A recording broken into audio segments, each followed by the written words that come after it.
My name is Greg Clark. I'm chair of the CMRB. Welcome, everyone. A quick note to let you know this meeting will be recorded. You'll hear that note shortly. Also being live streamed. If for some reason we find we have difficulty with the live stream, we will endeavor to get it back online and then rely on the recording to This conference will now be recorded. All right. I will kick us off today with our land acknowledgement.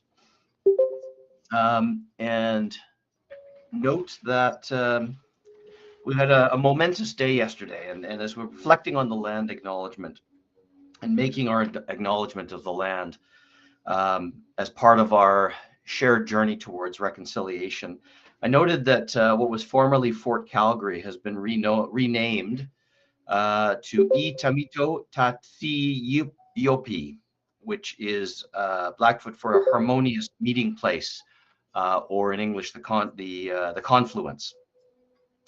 And I think given that we sit on this land that meets at that confluence of those two great rivers, the Bow and the Elbow, in the traditional Blackfoot place of Mohkinstsis, it is important that us as stewards of all of our shared land acknowledge and recognize the rich tradition and history of the peoples who have been here for generations, many hundreds and thousands of years.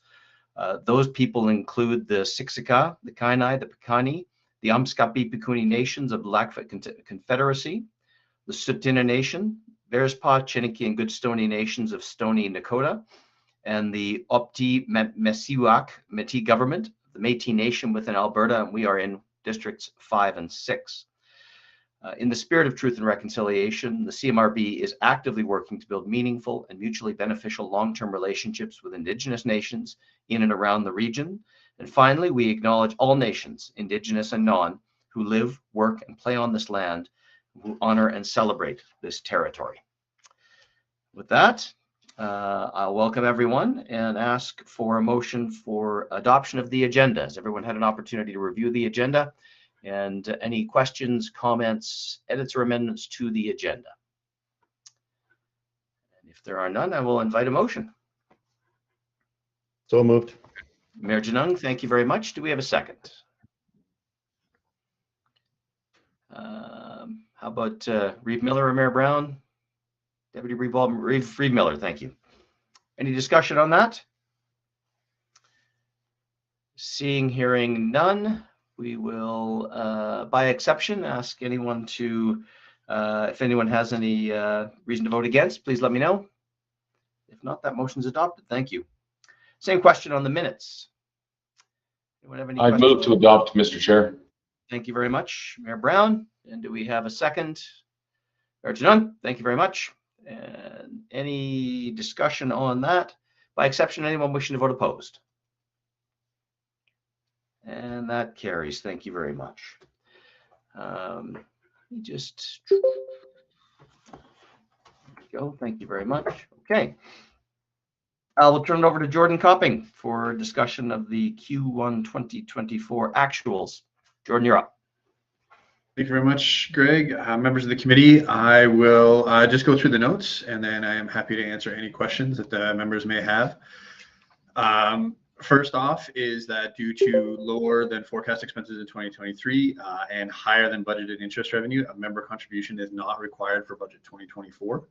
So you will not, we've removed that from the reporting line as it is not a requirement. So good news there. Note number 2, as part of the signing inducement for our new lease space, we have a rent holiday period. And so that's why you see $0 for the office lease in Q1, and that will carry on up until Q3. And then the third one, just want to note that as you can see, we're about $200,000 under our budgeted expense, but this is, as we've learned, as we've gone through the journey of the organization, our spending is not linear. However, when we develop the budget, we kind of split the money up somewhat evenly amongst the quarters. And so we see sometimes we're under, sometimes we're over, but we have every year we are on or under budget.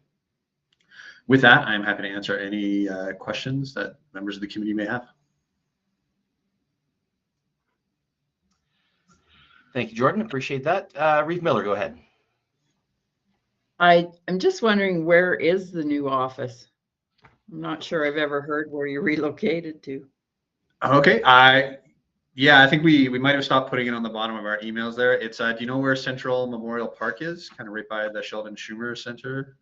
We are just north of Central Memorial Park. Okay, thanks. It's a nice spot. It's actually a slightly smaller office than we had before, but it's quite functional space. And yeah, I think Jordan did a nice job of negotiating quite a pretty good deal on that. So well done.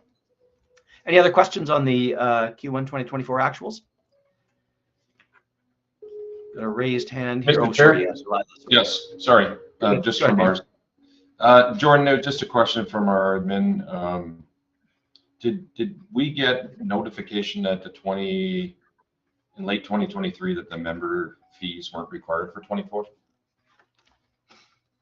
We did not. We wanted to get through the audit and ensure that we weren't going to need it. Okay, thank you.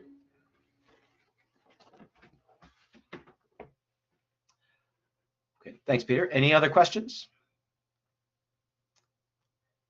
And if there are none, with our thanks, Jordan, we'll move to motion, invite a motion to approve that the committee receive for information and recommend for review by the board the Q1 2024 actuals. Do anyone wish to make such a motion? Mayor Brown, thank you very much.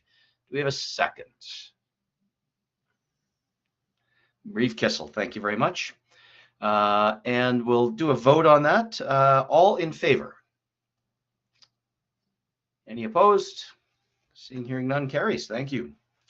I will kick it over to Jordan. And as I do this, as we talk about our biennial report, Jordan will give us some background on how the report came together. The short answer to how the report came together is Lisa Tipman led an effort to do that. Put a lot of work into putting together our biennial report. So Lise, sincere thanks for leading that. I know the other team members made contributions as well, so thank you all for the contributions you made to our biennial report. Jordan will kick us off, then we'll go to Lise. Thanks, Chair. To members of the committee, just a reminder, as we only do this kind of biennially, is that we bring the report to the committee for feedback. Take that feedback away. We will incorporate any requested changes from the committee, and then we will send it to our creative team at Strut Creative. They will make the report look like a biennial report. And then we take it to the board for approval. So right now we are targeting the June approval, or the June board meeting, I should say, for review and approval by the board. And we would append the actuals from both 2023 and 2024, the audited financial statements there. So just a process update. As Greg mentioned, Lisa did the heavy lift on this. So I'll turn it over to Lisa for her comments, and then we're looking forward to the discussion. Thanks, Jordan. So the report before you, members of the committee, is generally structured on our last biennial report in terms of its the layout of it and kind of the general topic areas and how it's grouped. Just really tried to simplify some of these studies and create a sort of succinct document, tried to stick to the facts of the matter. Happy for any feedback you have. We will amend it, as Jordan mentioned, and I think that is the full summary of my comments. Thanks, Jordan. Thanks, Mr. Chair. All right, thanks, Lise. Okay, and with that, hopefully everyone's had a chance to review it. Are there any questions or comments anyone wishes to make on the biennial report? Just one, maybe, if I could. John, yeah, go ahead. Yeah, I don't really have a question about the report itself, just about the amount of work it is to produce this. And am I reading correctly that we've switched from annual to biannual? So it's half as much as it was before, but and I guess the reason for my question is if it's a lot of work, then would it make sense that we do it less often? What's the feeling from administration on that?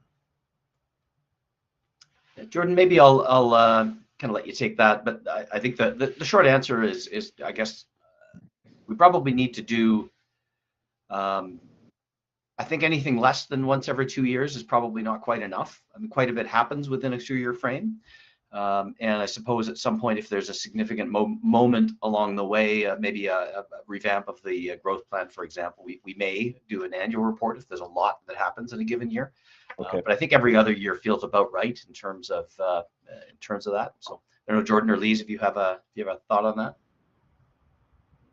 that. I do, Mr. Chair. I have some thoughts to offer. In my opinion, I think it's really a nice way to touch in on how much work we've done and what we've accomplished.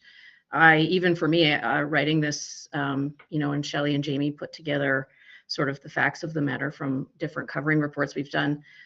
Just how much ground we've covered over the last couple of years was really nice to review and look at. The amount of work it takes to write it isn't too overwhelming now that we're kind of getting a standard sort of organization and template together. It's not that bad. And I think as we move along, I would like to start emphasizing more of those key performance indicators. So as we build our data and kind of implement the growth plan, I'm hoping to provide a little bit less of a narrative about what we've been up to and some more kind of checking in on the facts of, are we affecting change and in what way in terms of what's happening in the region. So I think the report will become something that's quite important to connect with our the residents and businesses that are in the CMR over time. So I think it's worth doing, in my opinion. It's sometimes a bit of a struggle to get in and write it, but I think it's I think it's important to check in and also remind ourselves of all of the things that we've worked together on over the years. Yeah, thank you. I appreciate that answer. I was looking at it from we have to do this and get our report done for the province. And while I think that's important, I hadn't considered the other side of that equation, which I think you've articulated well, which is it is good to celebrate our successes. It is good to track how much we are doing and producing. So yeah, no, I don't have any issues with the report at all. I really love that answer. Thank you. And I'm happy to make the motion to recommend to the board for approval. I will accept that motion. Reeve Kissel, do you have a question or are you seconding? I I have a comment, actually. I had my hand up. You bet. So overall, the report is really provides a lot of, positive information. But, as you're aware, the rural municipalities continue to face barriers. And so at the regional level, at the statutory plans is where our problem seems to lie. What about tracking what doesn't work, not just what works? And the reason as we evolve along, there may be a need for some change. And if we're tracking it, at least we know what it is. So that would be my opinion on this, is that, yeah, lots of good work. We're definitely busy, but at the same time, we shouldn't be glossing over the negative. And that's what I kind of felt was a little bit missing on this report. So. Yeah, I think that's fair comment. And then maybe Jordan, in terms of tracking, certainly, ref applications, even those that don't go ahead. I know internally that's something we maintain a record of. Jordan, I'll kick it over to you. Yeah, so I was just about to ask someone to go to page 9 of the report, realizing that I'm actually the one that's driving. So just give me a hot second here. So we do, Reeve Kissel, you kind of cut out a little bit for me, but I wasn't, I believe you mentioned kind of on the statutory plans was your example there, correct? Well, that's where we seem to hit the stumbling block. So, right. Like, it's great to have our successes and we're proud of them, and that's great. But we also need to assess what's not working. And for the rurals, there are things that are not working. And, there could be a better way of doing things. I don't know the answer to those questions, but what I think we need to do is make sure we're keeping them also in the report. It's like the risks, when you do an analysis, what's going to work well, but what's not. Well, this is the same idea. And I don't know if Delilah would like to, weigh in on this, but we've kind of thought about it over here at Rocky View, and it doesn't work perfect for us by any means, but at the same time, we want to be a partner. So how do we partner and make it better? So we have highlighted the fact that not all ref applications have been approved. We did highlight the fact that we had a challenge. I'm just curious, Reeve, how do you address this in Rocky View County in terms of what's not working? Well, as you know, Rocky View County has a lot of opinions at the table when we sit a council down, and we've got everything from, which you're not surprised, let's get rid of the CMRB, to no, let's totally, work with them 100% with no opposition. And I'm going to just be very blunt. I'm in the middle. There are things that work super well and things that benefit everyone, but there are things that don't benefit rural municipalities. And, you've heard me say it time and time again, we are not equal when it comes to servicing. We don't have the same advantages you guys do. So that's my opinion on it. I'd sure like to hear from Delilah, though, on this one. Sure. Sorry, just before we go to Reeve Miller, I wasn't clear on my question there, Reeve Kissel. So when you report on what's not working in Rocky View County, how do you address that? I'm just curious, like looking for an example. Not with respect to the CMRB, not with respect to the CMRB, but with respect to Rocky View County.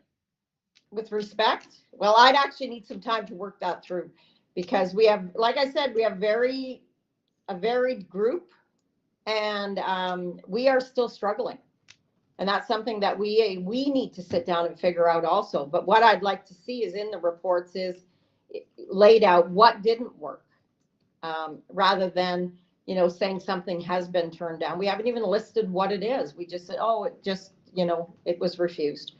I think we need to document more. And I don't know what CMRB is going to look like in 5 years or 10 years or 15 years, but it is going to evolve, and it's going to evolve based on need and growth. So, but I will definitely have that conversation, and I will let Amy know that that's something that we need to talk about, Jordan. Okay. No, I appreciate that, Reeve. Thank you. I am interested in Reeve Miller. You certainly don't need to go ahead, but we'll happy to go to you now. And then I have some thoughts here on how we might want to tackle this. Peter, I think you put your hand up as well. All right. So if you don't mind, we'll go to Delilah and then come back to Peter, and then we'll keep the conversation going. Thank you. Yeah, thank you for the opportunity, for sure. As you can imagine, this has been discussed many times in Foothills County. I think the biggest stumbling block for us is the voting structure. It's inequitable and unfair, and we've always had an issue with that. We are different in rural Alberta, and those differences are not reflected in this plan. We don't service our areas the same way as our urban partners do, and that needs to be respected. And when we can service them, we do, but it is different in the rules. We have a different take on the land use, on the component required for density is very different in the rules, and our residents embrace that difference, and this board does not. Where we can, we try to increase our densities, but it doesn't always work. The land use components, we're confused on what to apply for. For instance, in the Heritage Crossing application that's coming forward that was recently refused, we're told that certain municipalities can only support it if we have it as a new hamlet growth area. That's confusing because Heritage Point has been there for 30 some years. It's not a new hamlet growth area. It is an infill. This is an infill and redevelopment. So we don't know how to apply for some of these things because we're being told one thing, that the board may support this, and then we apply for it and it gets turned down. And so we're throwing our hands up on how we fit within this plan, and there is no fit for us. There's lots of fit for when you guys bring in your ASPs because you fit within the mold, but there's no, and then you tell us to ask for exceptions. So we're kind of at the mercy to come to the board and say, yeah, we got a list as long as our arm that doesn't fit with the plan, but we have to ask for exceptions so that we're at everybody else's beck and call as to whether that will appease the board. So we're just at loggerheads here on what to do, and we need to have a component in this plan that respects the differences of rural and urban, and we talk about it, we pointed how we are different, but we don't have anything in the plan reflecting that. So that's the issue we have in Foothills. Our council would like to work with our neighboring municipalities. We always have and we always will, but to be forced into something is never a good scenario. You think about your own municipality with Bill 20 coming down the pipe, how everybody threw up their hands and didn't want that. And there's certain components and everybody cried, it's overreach, it's overreach. But this is the same for us. It's overreach by the province, it's overreach by a neighboring municipality or even ones that are in the region. Because how does Cochrane identify with what we're doing in Foothills? How do we identify with what's happening in Airdrie? You know, at some point we have to trust our elected officials to do what's best for their region and then come together and tell each other what we're doing and try to work together on things that are more important, like our water usage, our transit, economic development, and tourism.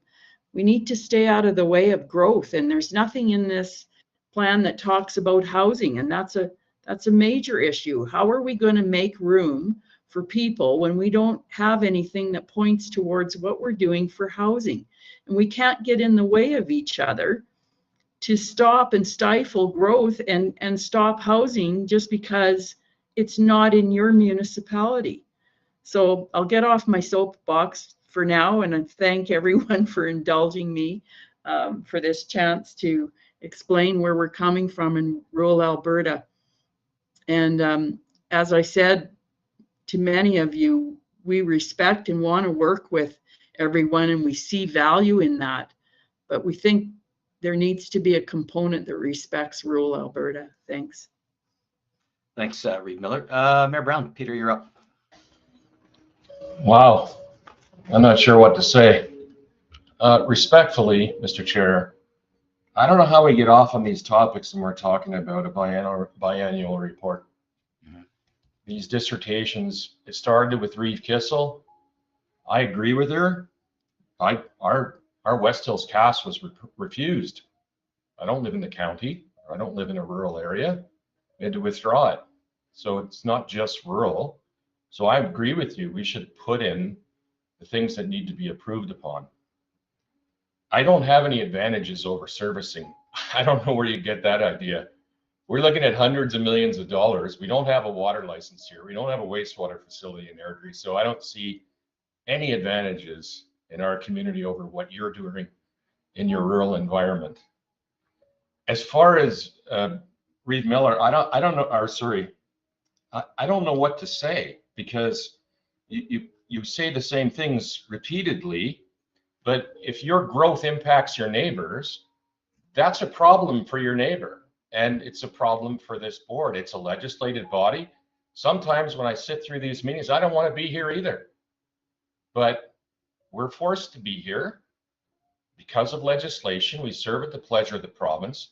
Let's work together to figure out the best approach and move forward from there. But Mr. Chair, these conversations shouldn't be had when we're talking about a biannual report. I don't want to talk about Airdrie's situation on our capital expenditures over the next 10 years being $1 billion. I know no one wants to talk about that. But if that's where we're going to go in these conversations, then let's open it up.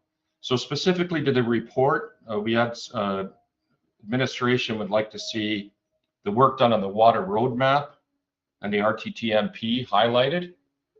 as part of this, because it's mentioned, I guess. It's obviously it's been a lot of work for staff and for the board. So I think that's something we need to include. And there was one other thing. I think the water roadmap, sorry, just a sec.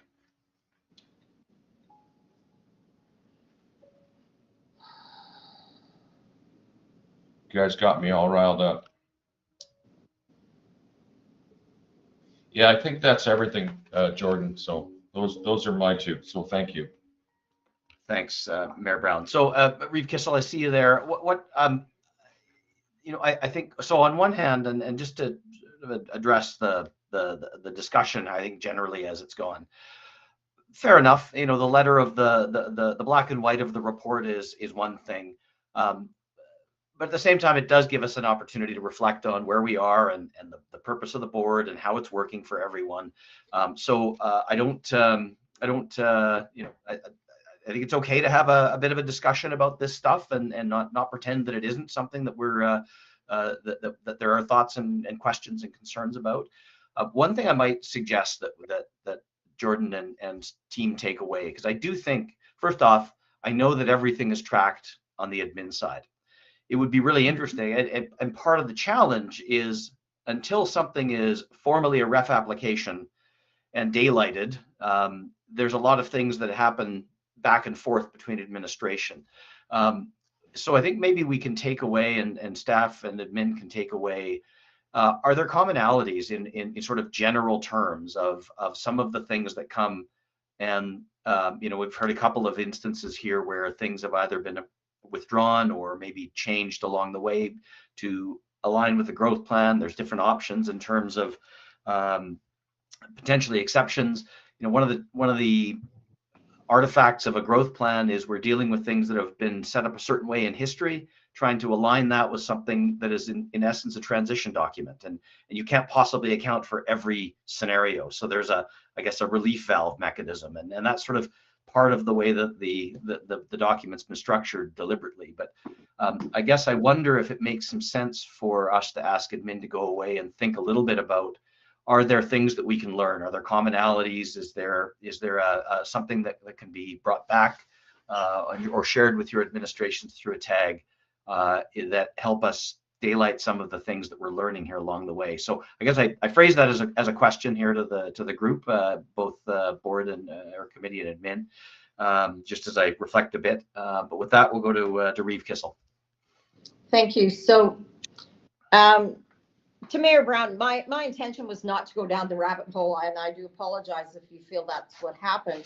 But I guess for me, I'd just like to clarify what I'd like, you know, if possible and could be considered, is that we would just speak to the type of statutory plans that have been approved and the ones who haven't, that were refused, just to give us that little tagline, that little bit of information in the report. That's what I was actually looking for. So that's it for me. Thanks. Okay, great. I think Jordan wants to weigh in. Jordan, go ahead. Thanks. So Reeve Kissel, we can see on the screen here where we talk about regional evaluation framework. So you're just looking for a little more detail? Okay. All right, Jordan and team, and we'll take that away. Okay, that's any other discussion or thoughts on that before we move towards a motion? I'd second Mayor Genung's motion, Mr. Chair. All right. So Mayor Genung moves that the committee recommend for approval by the board the text of the draft 2022-23 biennial report, seconded by Mayor Brown. Moved by Mayor Genung, seconded by Mayor Brown. Any further discussion on that motion? And moving to a vote then, all those in favor?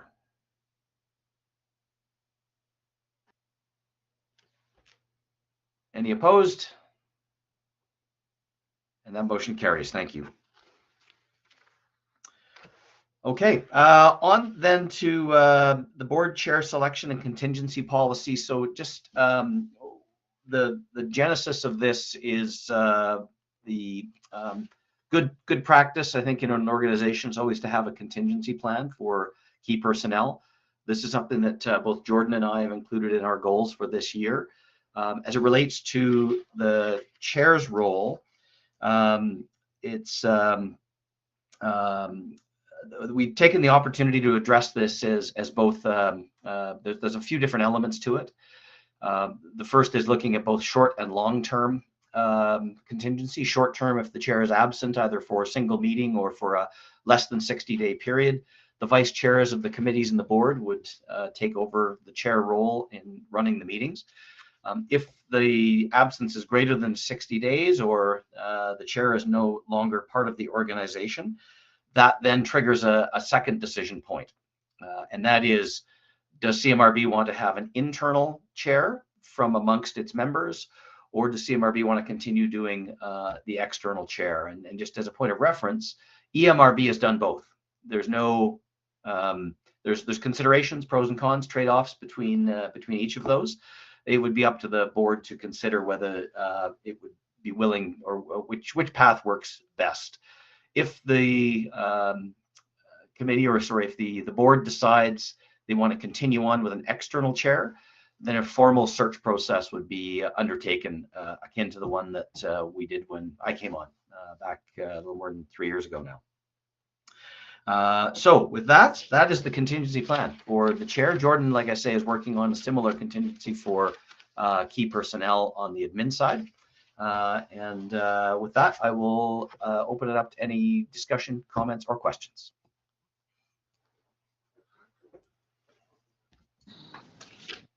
Reeve Kissel, go ahead.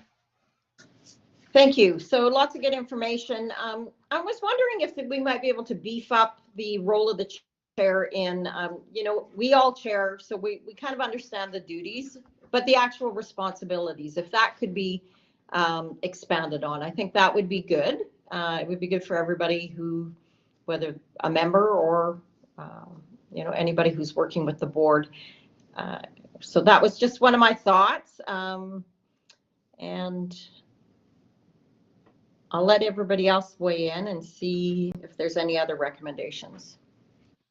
Okay, good suggestions. Yeah, we've got some documentation around the duties of the chair that we could certainly add to, some from the regulation and just some from the previous job search. So absolutely, we have that information we can certainly add in. Any other thoughts on either that or any other aspect of this? Yeah, I'm certainly happy to add in an addendum of the role of the chair. That's completely fine to have that documented all in one place. It's a good suggestion.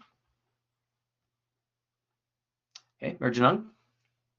Yeah, I don't really have anything constructive to add. I just think, just wanted to say, I think this is good work.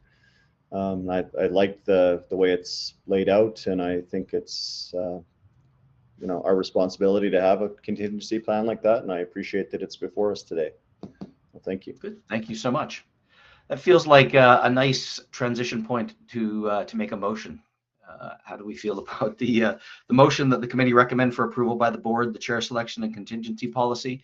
And I would just add, in the context of the discussion, we would add in, as Reeve Kissel suggested, a more fulsome description of the duties of the chair that would be attached to that before it goes to the board. Yeah, I like that conversation too. Okay, thank you very much. So that's the motion. Mayor Janung, are you moving that? I will accept that. Thank you very much. Do we have a second? I think Reeve Kissel, did you second? Thank you very much. Any further discussion or debate on that? And seeing none, all those in favor, please. And any opposed? None. Carries unanimously. Thank you very much. Okay, on to a minor update to our per diem expense policy. Jordan, go ahead and take this away. Thank you very much, Chair. Members of the committee, so in 2018, when we were setting up the CMRB, there was a dialogue about there was the creation of both a member per diem expense policy and an expense policy for staff. When the committee in 2018 approved the expense policy for staff, it was tied to the Government of Alberta expense policy. It's a very robust document. It contemplates many scenarios, what is allowed, what is not allowed. And as we are a provincial crown corporation, it just felt that that was an appropriate way to just kind of adopt that. Subsequently, when the board, the committee and then the board chose to go with per diems for participation in meetings, as well as mileage. We, I would say, erroneously included the mileage figure of what was at the time 50.5 cents per kilometer, instead of tying it back to the policy, because as the policy changes, so now we're just, the proposal is to identify the rate as you see on the screen here. Members may claim reimbursement per kilometer traveled if using a private vehicle at the rate identified in the Government of Alberta Travel, Meal and Hospitality Expenses Policy, which in December of last year was changed to 55 cents per kilometer. So the proposal is just to streamline the policy. It aligns it with what is in policy G04, which is the expense policy. And with that, I am happy to answer any questions any of the members may have. Okay, good. So yeah, again, just I think good organizational practices. We're just combing through the expense policies, recognized we had this sort of error in there, or sort of a hard number versus referencing back to something that can change. So just wanted to make sure that our policies were fully up to date. All right, any discussion on that? And if none, I would invite a member to make a motion that the committee recommend for approval by the board the amended member per diem expense policy G06.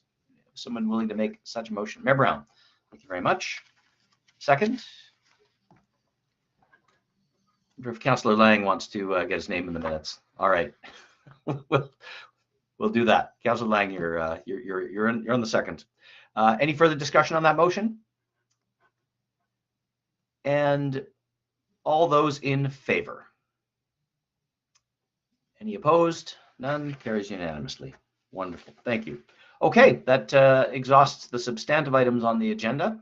While we're all together, open it up for anything anyone wishes to address or raise in the roundtable. And if not, we'll let you all get back to your days now that it's is it going to be springtime for 15 minutes here before it snows again? Who knows? Although the moisture, obviously, I know is very, very welcome.